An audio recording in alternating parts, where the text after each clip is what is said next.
Welcome to Stroller Coaster, the podcast that takes you on the wild ride of parenting that we're all on together, created by Munchkin. From game-changing sippy cups to award-winning diaper pails and everything in between, they're the most loved baby lifestyle brand in the world. Hi, everyone. I'm Lynn Smith. I'm here with my co-host, Justin Tyler. Hi, Justin. Hello, Lynn. How are you? Hey, we have such a needed episode here, at least I need it. How do we handle opposition? You know what I'm talking about. So for me, I have a very strong-willed child. So it's no, I'm not going to do that. There's certain ways to communicate with our kids when they are opposing us, and that it's not all just do this, do that there's actual strategies that you can use. Yeah, because I think about it, opposition just breeds opposition. Like when my kids start being oppositional to me, I feel myself being like, oh yeah, well, here's my side. It feels very intense, and it can create a real power struggle. So I cannot wait to ask Claire Lerner all about this. She's a social worker and psychotherapist, an author and child development specialist with over 35 years working with children and families. And then we'll hear a story about a mother, Ginny Luther, who had a defiant son. She was at her wits' end, and she tells us how she turned it all around. So much to get to. Let's start the show. Claire, you know, we've all been here as parents, probably multiple times a day, where it's like, brush your teeth. No. Eat your vegetables. No. Get in the car seat. No. It's just, sometimes this opposition can be constant. So let's start here.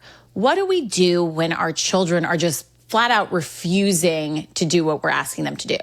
I'm going to dial it back a little to look at what the root cause is of why children are doing what they're doing. Because one of the foundational mind shifts we have to make as parents is the most humbling thing, which is that we don't have any control over our children. You know, what they say and what they do with their bodies are things only they control, right? So you can't make them agree to get in the car seat or agree to eat their vegetables or agree to stay in their rooms at night. Only they control the choice they make.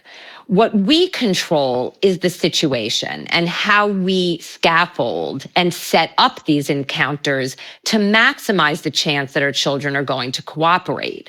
So the very first step is to move away from what almost every parent is doing when they come to see me, which is trying every possible tactic to get their child to change their mind and change their behavior, right? To be like, oh, good idea, Mom. It really would be safe if I stayed in my car seat and didn't unbuckle it. You know, great idea, Mom. I should be doing more fortifying things with my brain and my body than watching TV all day. So in my work with families, and to answer your question, what we do is we move completely away from trying to change their behavior, which is the one thing we cannot do, but to change our approach. So instead, what should we do? So let's take the food, which is particularly triggering for parents. So when it becomes a power struggle, that becomes their focus. So what I do instead is I say, you know what, Lynn, here's the deal.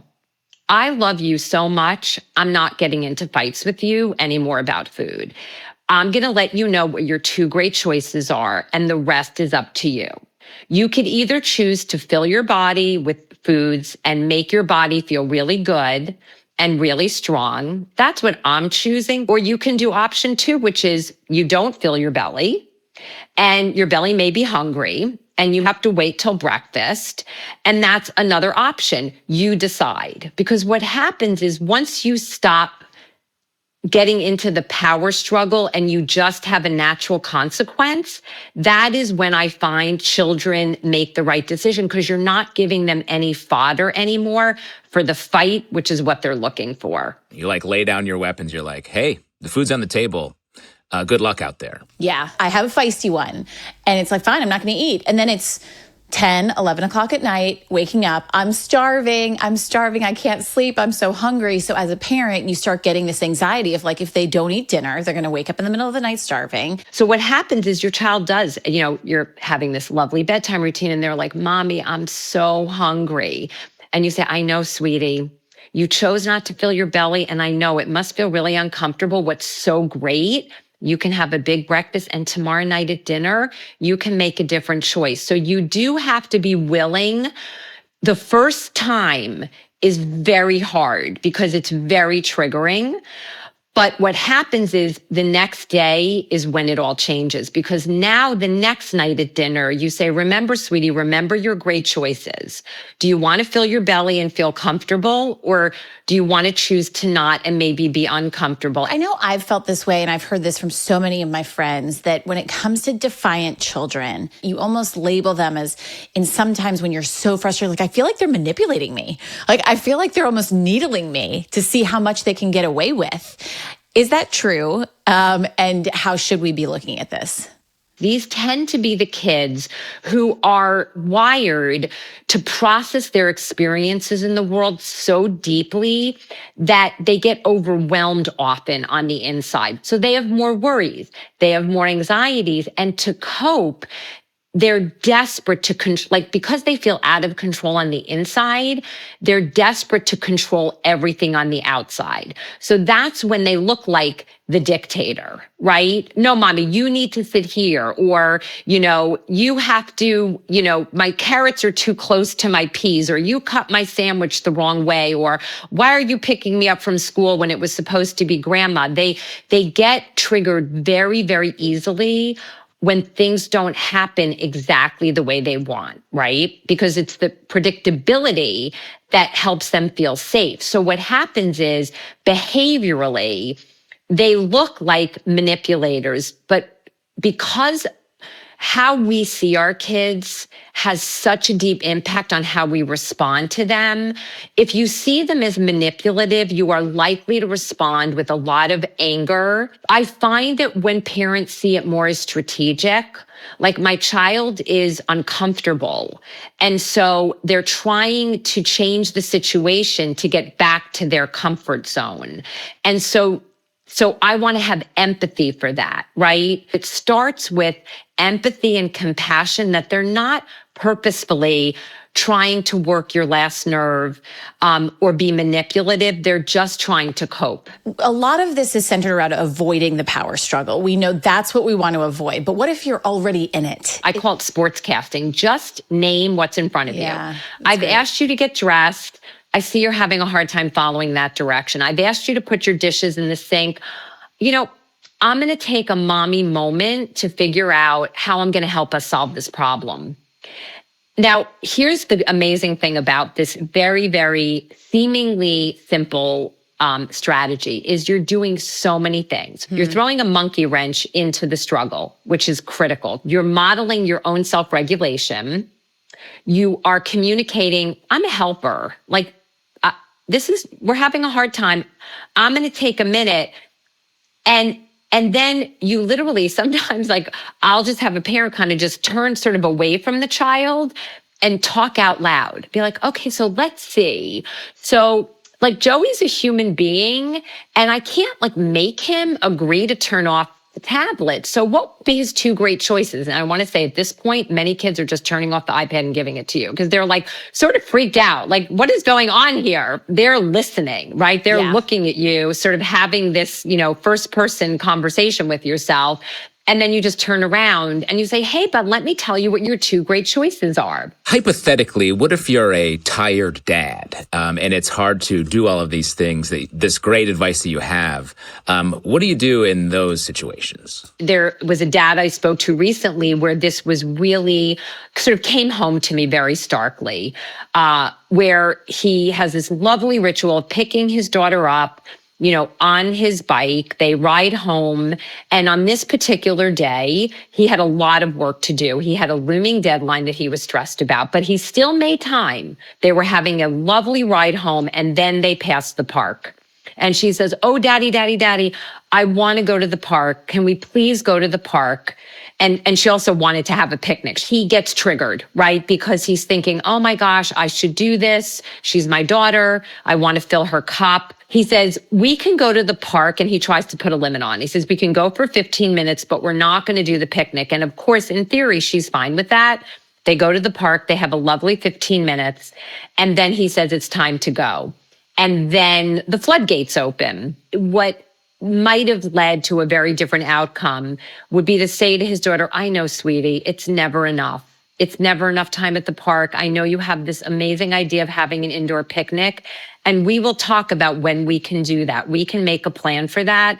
But right now we need to go home and tolerate the upset.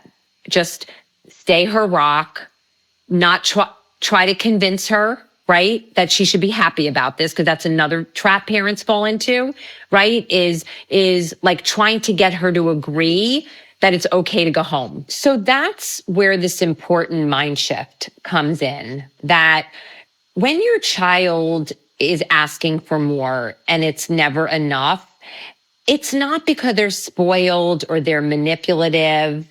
It's because these are hard things for them. They adore you. They love your time together, which is so beautiful and wonderful. There also has to be an end to these things, right? We want to help kids live in a world where they can be upset or frustrated or disappointed or have to deal with the ending to a lovely interaction and cope with it.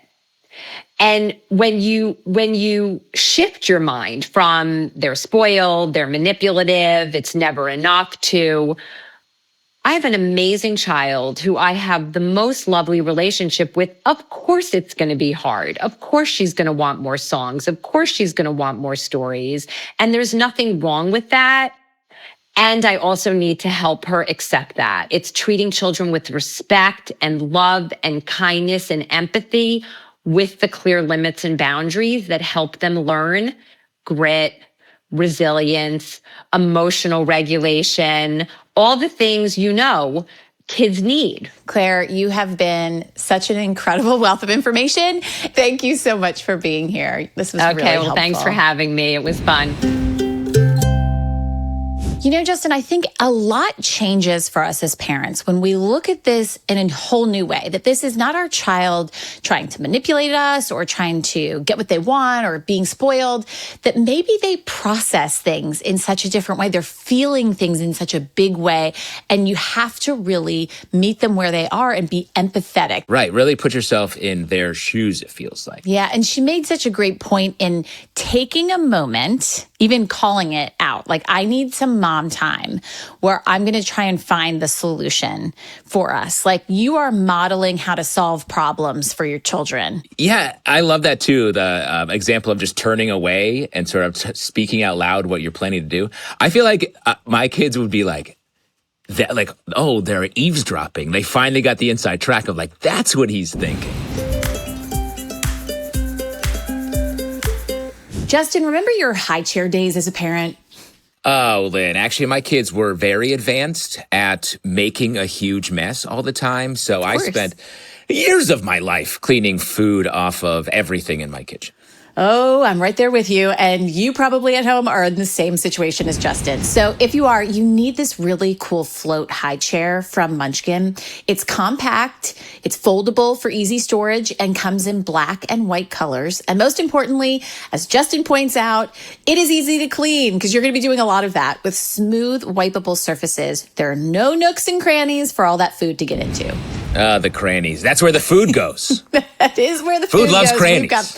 We got plenty of those. So if you want one, you can click on the link in the show description and see for yourself. And you can get a discount with code STROLLERCOASTER. Ginny Luther was struggling to change her child's defiance, but then she made a change in herself. Here's our correspondent Fleece with the parenting story of the day. Ginny Luther was a single parent to a 4-year-old and a 2-year-old. For the most part, it was a nightmare. I was a control freak, and the only way that I really felt like I could be a good parent was if they listened to everything that I said. They needed to do what I needed them to do in that moment. And if they were just a little bit happy and a lot calm, then I was happy with them. If they were anything but that, then I turned into kind of a raging maniac. They weren't listening to me. They were disrespectful. They weren't going to turn out to be well-adjusted children. One day, everything came to a head. They had this huge snowstorm. I had to shovel 2.5 feet of snow off my car. I hated being late, and I was late. I had to get the boys in their snowsuits and get them out to the cars, buckle them all up, and I realized I forgot something. So I went inside, and in comes Nicholas saying, "Uh-oh, Mom, Bart's in trouble." I raced out of the house, opened up the car, and there was Bart standing with a grin on his face. He had wriggled out of that seat and pushed the sunroof, and all that snow plopped onto the driver's seat and the passenger seat. I screamed and shouted, and I, in my rage of, "You're always doing this to me," picked him up and went to the side of the driveway and plopped him into the snow and said, "You little SHIT. And then I went back to the car, and I just cried my eyes out. Ginny was struggling. On most days, she'd come home from work thinking, if I can quickly get the kids to bed, I can finally relax. So she gave orders instead of attention, and Bart fed off her stress. Anything he could grab would go flying. Chairs, tables, whatever it was. If he couldn't get candy for breakfast, there was a major temper tantrum. I felt completely helpless. If I said no, he said yes. If I said yes, he said no. She was at her wits' end. For help, she took parenting classes. She wanted to become the best mother she could be. Then it hit her. I realized that the problem really wasn't him, the problem was me. I was controlling versus connecting. I started looking at the relationship versus the rules. The rules were there to give him safety. The relationship allowed me to be present in the moment he was feeling upset the world wasn't going his way. I had thought that when the world wasn't going his way, it was because he wasn't listening. He was really looking to make sense of his world, and he didn't know how to tell me. His defiance was there to say, "You're not listening to me." It required me to understand him first. She learned that she really needed to make a shift in the way she was talking to him. I would ask questions he couldn't answer. Why are you doing that? How many times have I told you not to do that? Every single one of those statements were a threat to him. They were a wall that I was putting up that he kept trying to break down so that I could hear him. It required me to say, what is he trying to communicate to me right now? What is he really trying to tell me when he's throwing something? When he says, "You're stupid," or "I hate you." I had to respond in a way that he knew I understood what he wanted. You want to stay up late so you can just play more. That makes sense. She started setting limits in an entirely new way. How many times do I have to tell you, don't jump on the couch, don't run? All of that did not help him. I focused on what I wanted him to do. I gave him the direction that was usable for him. Don't stand on the couch wasn't usable for him. Get off the couch, you can jump outside. That was more usable for him. One day he went to go throw toys, which was a trigger for me. I had to take a real deep breath and say, "Okay, Ginny, what do you want him to do?" I went over to him, I took a deep breath, and instead of saying, "If you don't pick up, you're not going outside," I said, "And you didn't want to pick up the toys because you were busy playing. You may not throw the toys. That's not safe. Pick up the toys and put them on the shelf so they can be safe." He could hear me so much better when I was calm.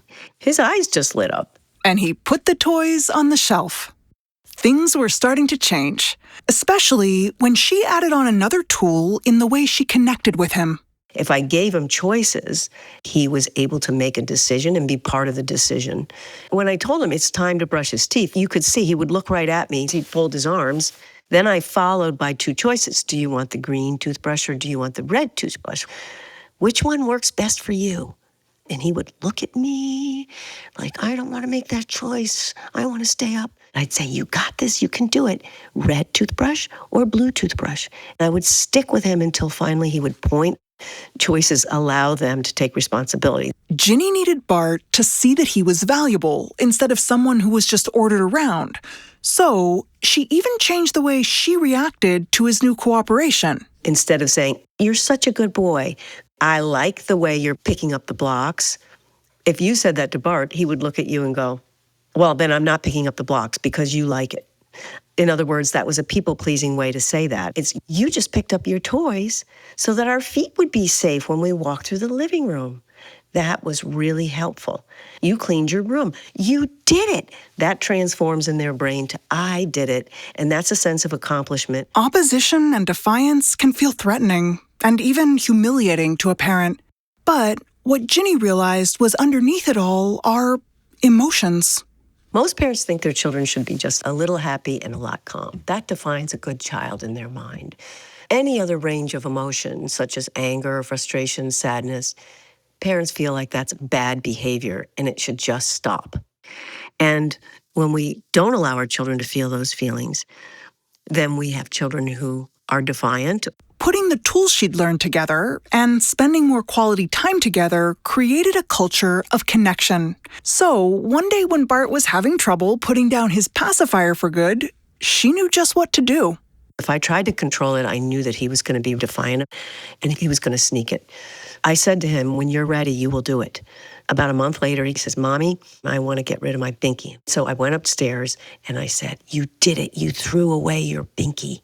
That took so much courage and it was hard, but you got this. And he looked right at me and he said, I want my binky back. He said, you decided to throw it away and I know it's hard. So what I'm going to do is lay with you until you fall asleep because I know how hard that is for you to miss your binky so much.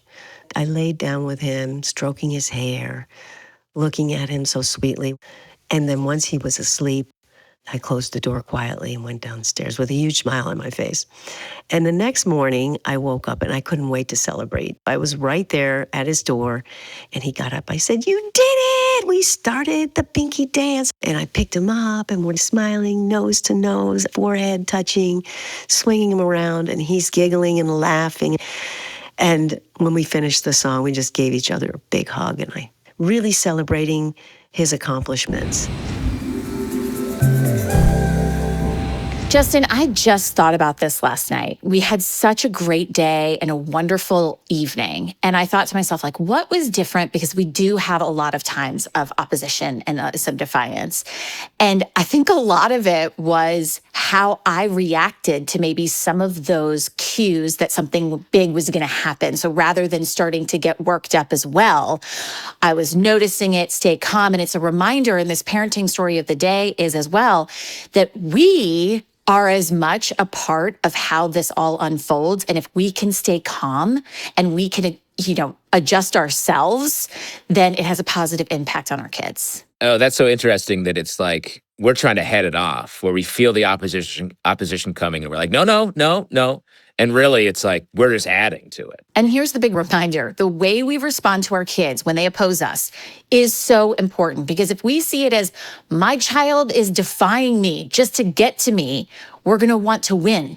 And they'll learn that the only way to connect with us is through this power play. And you see how that's sort of a vicious cycle. But when we spend time with them and show them that their point of view matters, we really connect. And that's all we really want. They want to connect with us. We want to connect with them.